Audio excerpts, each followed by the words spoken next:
Isang malaking pagbabago ang haharapin ng Pilipinas sa pagsapit ng ASEAN Integration 2015.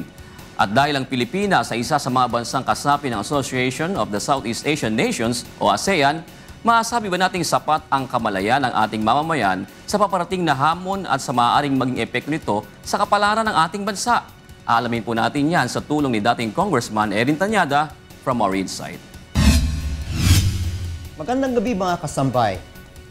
Bagaman hindi malinaw para sa isang ordinaryong mamamayan ang kahulugan at layunin ng ASEAN Economic Community o AEC, nagbabakasakali na lang tayo na alam ng nakaraang at kasalukuyang administrasyon ang tatahaking nitong malaking pagbabago hindi lamang sa ekonomiya ng ating bansa, kundi maging sa ating politika.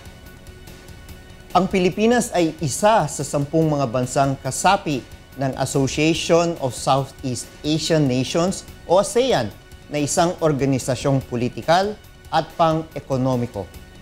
Binubuo ang ASEAN ng mga sumusunod na bansa: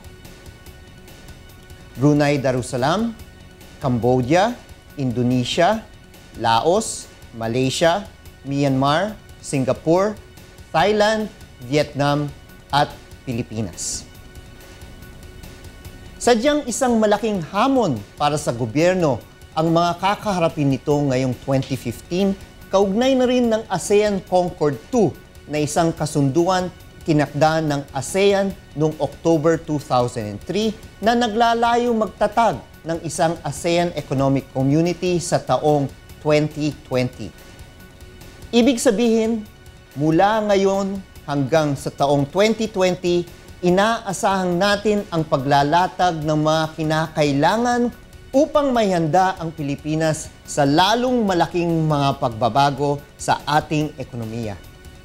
Kaya naman, napagkasunduan din ng mga kasaping bansa ng ASEAN na bumuo ng isang blueprint upang maging pundasyon sa pagbubuo ng isang ASEAN Economic Community sa taong 2020 na tinawag naman nilang ASEAN Integration 2015. Ano ba ang ASEAN Integration 2015?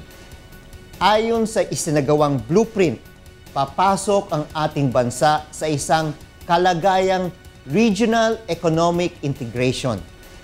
Sa madaling sabi, ito ay ang pagsasanib ng ekonomiya ng 10 bansang kasapi ng ASEAN upang makamit ang layuning itatag ang isang ASEAN Economic Community. Himayin natin ang tutunguhin ng ASEAN Integration 2015.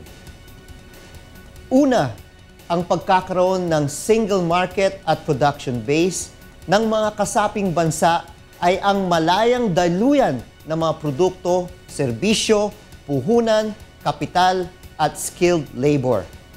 Sa kondisyong ito, inaasahan natin ang pagtatanggal ng mga taripa at non-tariff barriers. Dagdag na rito ang pagsasanib ng mga patakaran at pamamaraan ng customs at pagtatatag ng single window upang maging maalwan ang daluyan ng kalakalan sa pagitan ng mga bansang kasapi dito. Pangalawa, ang pagtatatag ng isang reyong pang-ekonomiko na may kakayahang makipagtagisan at makipagkompetensya sa buong mundo.